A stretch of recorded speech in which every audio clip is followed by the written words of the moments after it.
Let's jump on in. Welcome back and welcome to Ellen. She's joining us this week.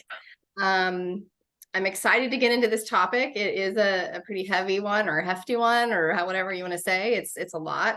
So I'm going to just jump right in with a little bit of recap. And I may do this, each time just to kind of help us remember why we're here, what intuitive eating is, what it isn't. Possibly. So I'm going to read this personal process of honoring your health by paying attention to the messages of your body and meeting your physical and emotional needs. And so it's very much centered and customized to you. It really puts you in the driver's seat as the expert of what your body needs. It doesn't say eat a bag of Doritos every day. It's not with that. It's not saying that. It's not saying, yeah, sorry about that. But it's also paying attention to the messages of your body. That alone is a full-time job, I think, but not only your physical body, but also your emotional needs. So I just love the idea of, connecting the two, because I think everything, kind of is connected. And then today I wanted to talk about authentic health. And this is something we'll talk about towards the end of our time together, week 12, probably, because it really brings in the nutrition. But it's the process of dynamic integration of your inner world and the external world of health guidelines, which include exercise and nutrition. So it's really combining our inner cues with what we know, in terms of exercise, nutrition, things like that. So again, it's not like the floodgates are open, green light, eat, things that, may not feel good in your body, but it really is about that inner guidance. And we talked about this last time, the stages of intuitive eating. And I just want to reiterate that it is a process, and it is, there's concepts in here that you may disagree with. There are concepts that may make you feel uncomfortable, that may push up against things that you learned when you were little, or things that you've learned in your profession, or things that you just know intuitively for yourself. But I think it's just an interesting way to start the conversation. And again, it's kind of like take what works for you, take what resonates with you, and then leave the rest. So I'm assuming most of us are in the readiness stage, maybe further along, but just being here, wanting to explore, or that's stage 2, never mind, being here, wanting to just kind of, what is this? I think is our, at least the main stage I think we're at. And then last week we talked about what kind of eater are you, ranging from the careful, clean eater, professional dieter, unconscious eater, to the intuitive eater. And I was thinking about this today, and I thought, I think I've been each of these types of eaters. I've been the careful, clean, I've been the dieter, I've been unconscious, and now I feel like I'm moving into the intuitive eating. So I don't know if anybody had a chance to do that assessment, or if anybody wants to share anything about that, but I'll take a pause here for that. And you never have to share, by the way. You can, don't feel like you have to ever share.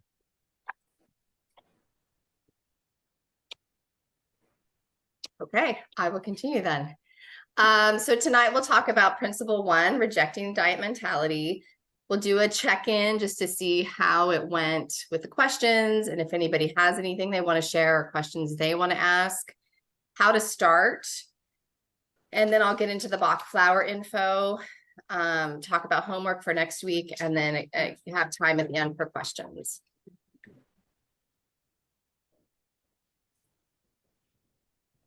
So diet mentality, what does this mean? What does it look like? And why would I want to do this?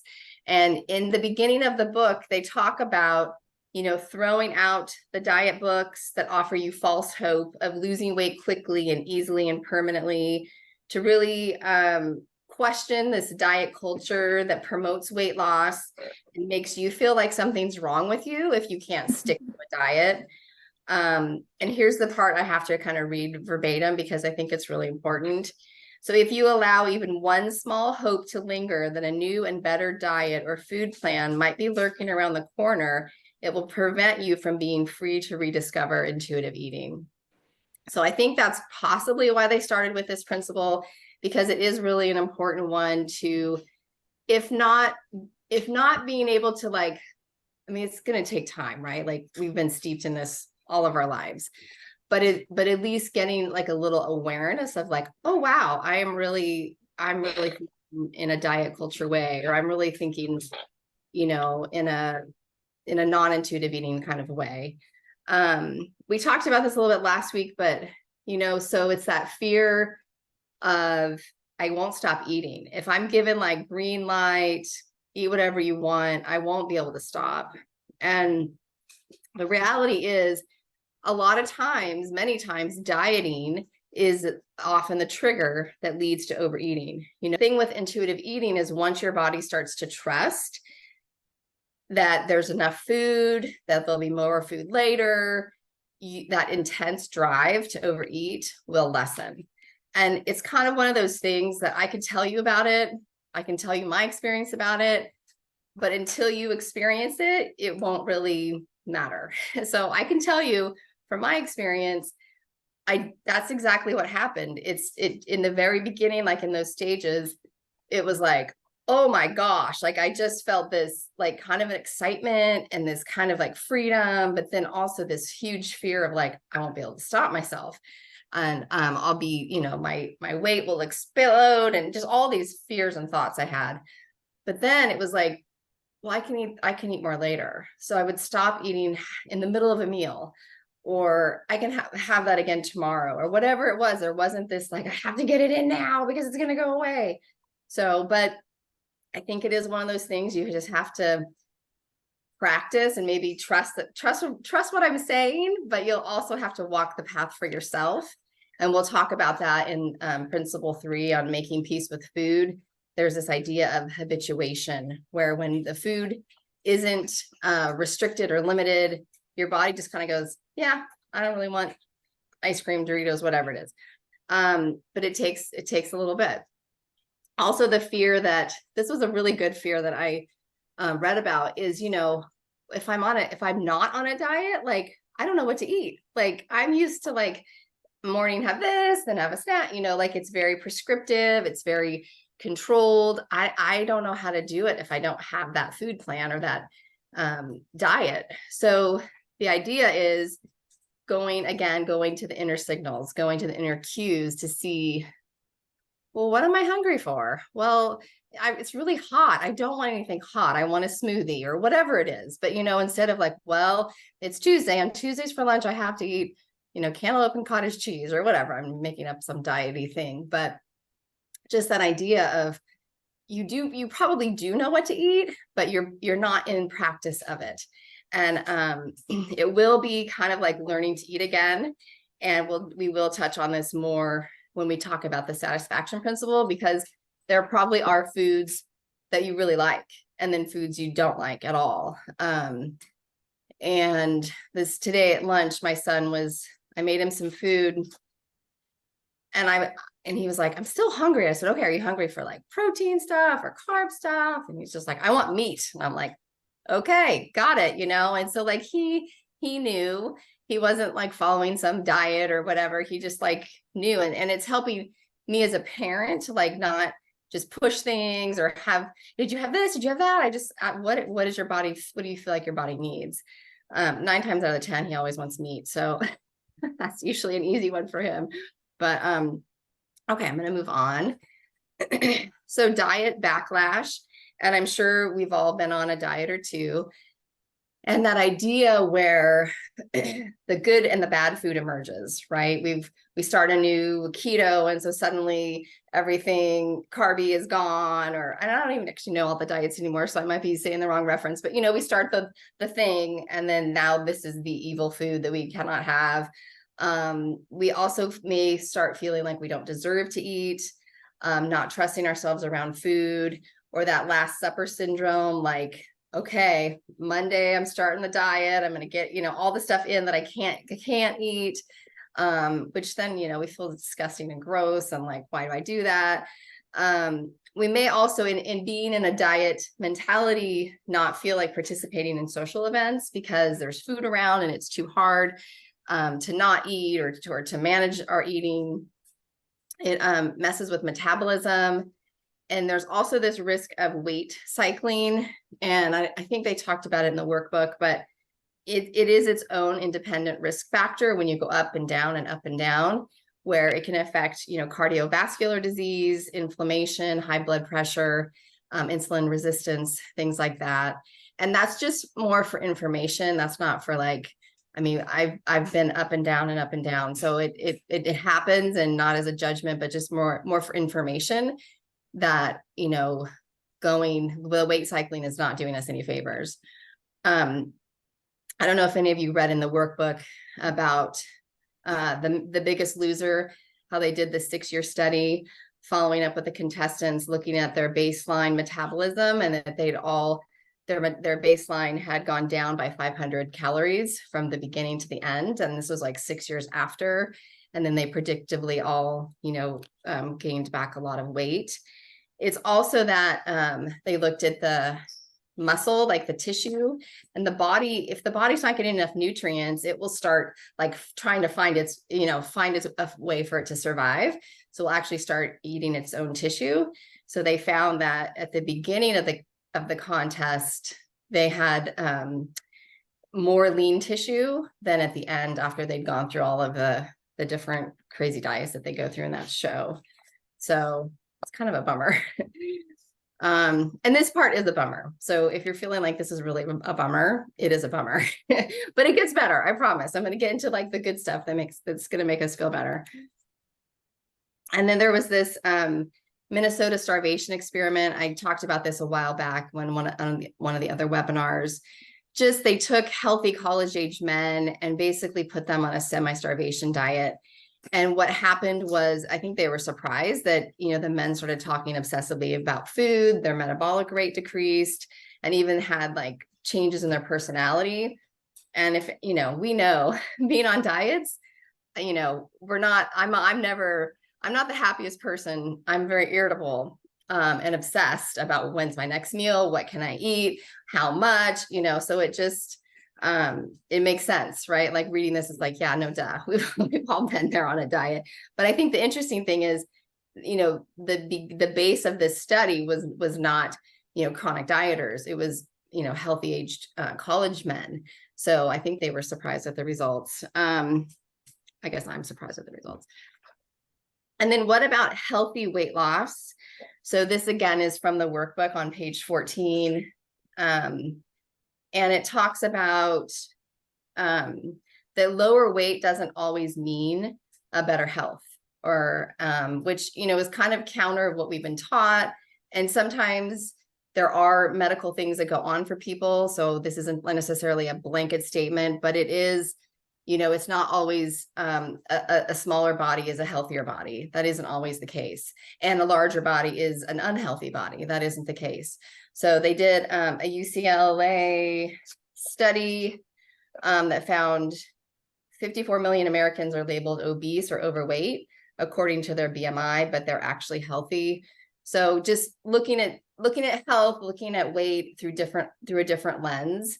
And there's also the health at every size. I'll send out the link to that in the email with the recording, but it's just something to look at and open your eyes to. I know I didn't know much about it, and being a homeopath, you know, I've been trained in a different way on how to look at health, and it's like health and size, and, you know, thinking that there's only one way to look healthy and be healthy. But this has definitely opened my eyes to some different, you know, the numbers, the like labs and things like that are definitely something more to look at than the number on the scale.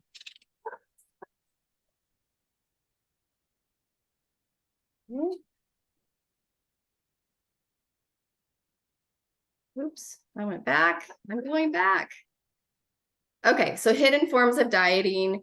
And this was something in the workbook. I don't know if anybody got to it, but I thought it was pretty interesting. So some examples, trying not to eat carbs, doing cleanses. If you eat something like a dessert, you exercise more, or you may like negotiate your calories, like, oh, for breakfast, I had too much of this, so I'm going to have less of that, even though you may be hungry. Or like saving all your calories for the end of the day, like there's a special dinner, I just want to like go and splurge. And then feeling guilty if you don't exercise. And it's interesting, since I've been doing intuitive eating, I find myself eating like sometimes before I'm going out to dinner, and I'm not doing it to eat less necessarily, but it's like I'm hungry like at 6 and dinner's at 8 or 7 or something, and I'll have like a snack. And then when I go to dinner, this happened just on Sunday, I thought, why am I eating now? I'm about to go out to dinner. But then when I was at dinner, I just was like so present with everybody. I enjoyed the conversation. I got like a nice salad, and I wasn't trying to diet, but I was just looking at the menu and it was hot. I was like, I just want this salad. And, and my friends got like salads and a pasta, and they walked away feeling super full. And I was just like, I'm really glad I had that snack, even though it felt super silly to eat it before I was going to dinner. But I just knew driving and parking, and I knew I was going to be using energy, that I just needed a snack. So sometimes while I'm making dinner for the family, I will have a snack, which feels so weird, but I don't know, it seems to be working, because then at dinner, I'm like, oh, I just want I'm not super, I used to get super grouchy making dinner, probably because I was really hungry. And then once, I don't know, for me, it's like, dinner's ready. Okay, yeah. And like 10, 15, 20 minutes later, and I'm like, I'm starving because I've been making, so it's just really helped my mood and helped me not eat more or feel, upset or grumpy at my family for not coming to dinner right and when it's ready. Let's see. Yeah. And then, so I don't know if anybody wants to share about their hidden forms of dieting. This was on the page 29 in the book, if anybody wants to confess to their hidden.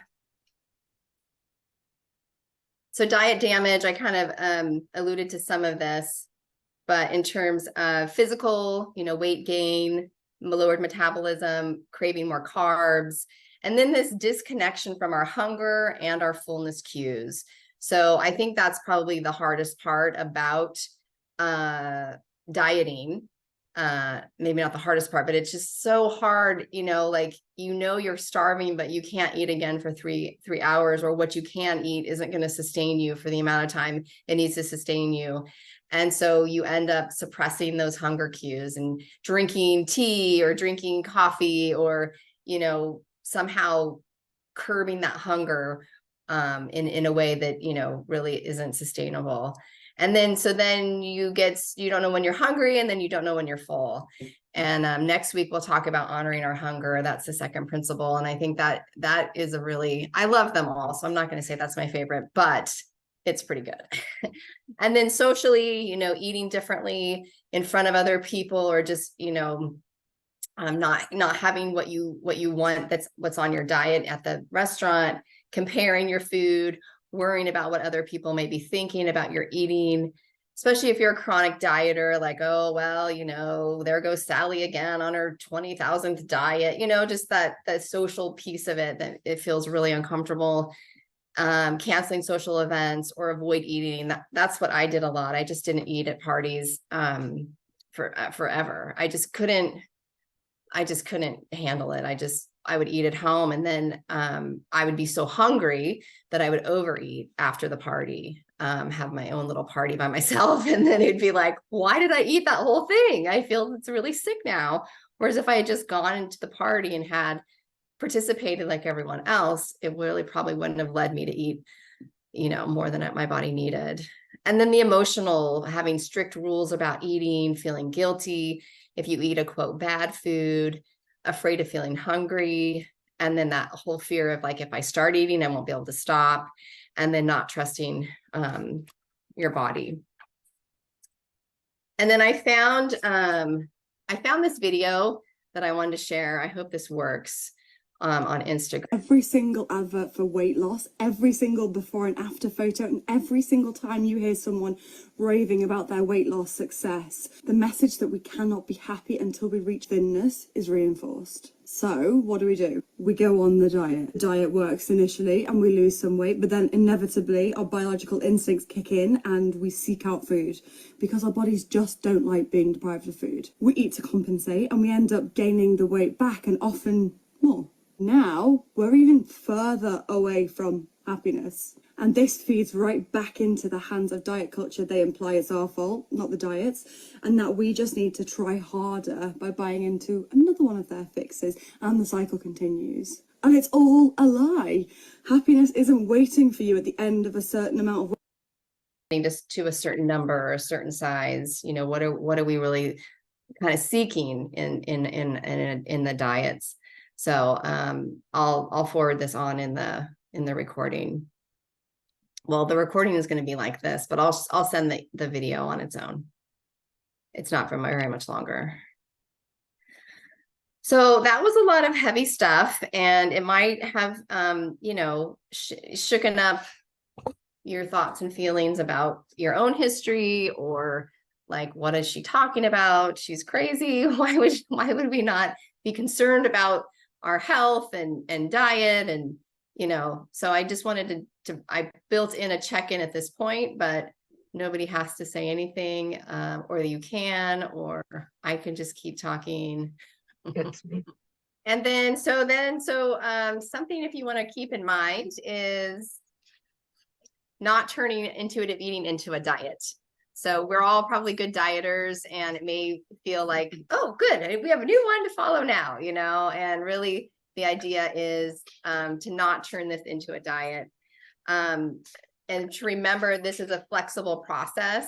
It's not a straight line. It's not going to be like, you know, you're going to wake up and just feel at peace with food. Like, it definitely, you know, kind of goes up and down.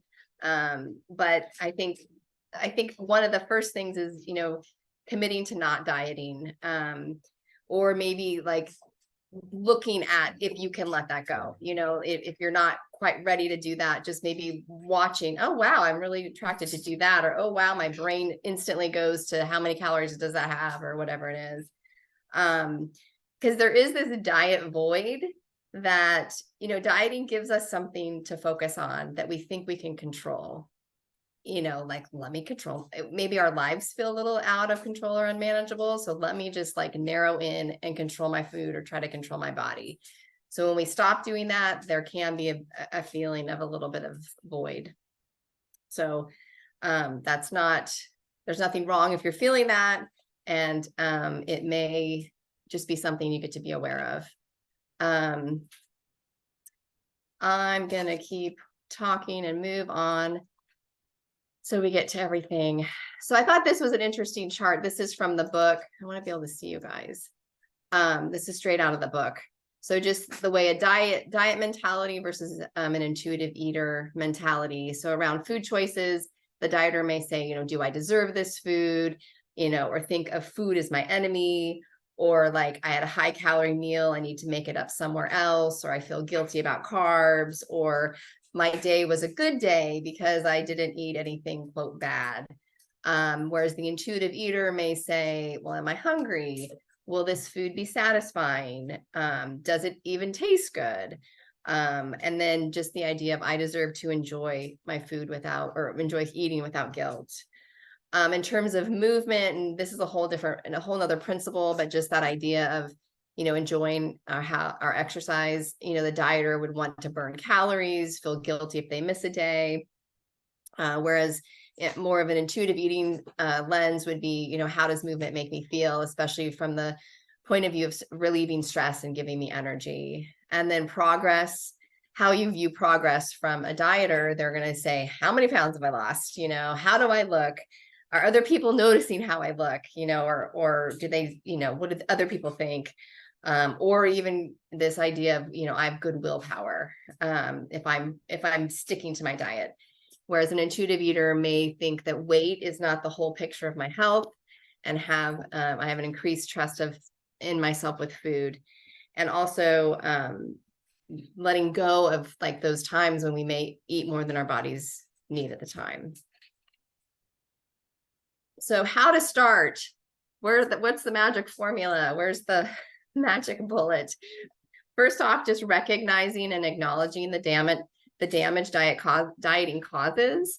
So I think some of the questions helped us start to think about that. Chronic dieting can teach the body to retain more fat when you start eating again, which is a big bummer. It decreases metabolism and it also increases binges and cravings. Be aware of diet mentality traits and thinking. So there is no such thing as willpower. It's just kind of like waiting it out until the biology kicks in, like the video said, and you just kind of have to eat because your body's like, I want to stay alive and I'm starving. And listening to your internal cues as your guide. Also, there is this idea of rebellion, like I'm on a diet, but then like maybe eating at someone if they like comment on, oh, are you off your diet now? Or, oh, you're eating carbs again or whatever, when people make snarky comments, it's like realizing, just trying to be aware of that's the diet mentality. That isn't necessarily something that, you have to, it's hard. It's definitely hard when people are commenting on your food or body, but that it is kind of that diet mentality. Get rid of the dieter's tools. So considering, I'm going to say something really scary, letting go of your scale. It's definitely not a requirement, but it is one of those things, or apps, or, calorie counting things. I don't know if I forgot to look in the book about, I remember writing like a breakup letter with my scale. I'm like, you torture me. I hate you. You bring me nothing but, misery, unless you're the number I want you to be. And then I love you. But, it's like, this is like terrible, relationship with the scale. And then now there's all these tracking apps where you can track, everything, how many breaths you take, how many, everything. So sometimes I guess like looking at the underlying motivation of why you're tracking things instead of doing it. My dogs are having a good time here. Okay. And then the last one is being compassionate towards yourself. And I'll talk about that in a little more depth right now. So there is a website called selfcompassion.org. And it's Kristen Neff, and she has a lot of great, I think Amber knows about her, a lot of great information about self-compassion, what self-compassion is not. Doesn't self-compassion just mean throwing a pity party for poor me? So many people fear that self-compassion is really just a form of self-pity. In fact, self-compassion is an antidote to self-pity. Research shows that self-compassionate people are more likely to engage in perspective taking rather than focusing on their own distress. So I thought that was a nice, because I think, I don't know, I'll just keep talking here. I'll just keep showing my slides. Self-compassion says it's okay to have flaws and imperfections. I'm human. My mistakes do not define me, and so on and so on. And you'll have access to this information, but it's just that idea of kind of reframing how we talk to ourselves, and then I'll send another website. She has a lot of exercises, self-compassion exercises, as well as some meditations. So those can be a really nice supplement thing as you're going through and just trying intuitive eating at a meal, and maybe you make a mistake and realize, wow, I had too much, whatever, fill in the blank. Or I let myself get super hungry and now I want to eat 20 of the things instead of just the one that my body probably needs. Okay, I'm going to move into the Bach flower remedies now, because I think these are really helpful, especially when learning something new and something as juicy as food and eating. It's like we said, it's not just about what we're putting in our bodies, it's the messages, it's the emotions, it's the beliefs that are ours, as well as what we came into like the family system with. So Bach flowers, there's 38 different flower remedies, each with their own unique healing properties for different emotions. And the three that I picked for this principle, agrimony, cherry plum, and then rock water. So agrimony is such a good one because it's for the person who may hide, have a cheerful face when they're really in a lot of pain, or they may use food for comfort, usually when they're alone, right? Because when they're with other people, they're like, I'm fine. And then they go home and maybe use food just to soothe and comfort. So agrimony really helps somebody just get more in touch with their feelings and be able to communicate them a little more easily. Now, I will say that these are a very subtle support. I know some of you have used them, and it's not like you're going to have a few drops and be like, totally in touch with your feelings. Like they take a little bit to build up, and they're subtle. It's not like you're going to, like I said, all of a sudden be like a totally different person. But that suppression of feelings, if that's kind of, part of your state, then this might be one that would be supportive. The positive side is for genuinely cheerful and good company. They communicate their real feelings openly and can accept that life has its less pleasant side. So it helps with self-acceptance and inner joy. So I feel like as we're moving into like letting go of diet mentality, it also, allows us to be in more self-acceptance and not looking for that diet or that number on the scale to give us that happiness, like the video was talking about. Cherry plum, I think this was one I mentioned last week as well, but I may mention it every single week because it helps with a fear of losing control, which as, chronic dieters, we may have that tendency to want to control things, people, places, and things in our bodies and our food and eating. So this one helps let go, calm the mind, and be able to think and act more rationally. Then the last one, rock water. I picked this one because it's for inflexibility, for people who set very high standards for themselves and who may be self-denying. So that sounds like a dieter if I ever heard one, self-denying, high standards, not flexible. So I thought it might be a nice support as you move away from the diet mentality. They may be overly conscientious, overwork, never satisfied with their own achievements, self-sacrificing, denying, and feel disappointment with themselves if their own high ideals aren't met. So it helps to give you a little more flexibility and allow themselves to be more in the flow of life.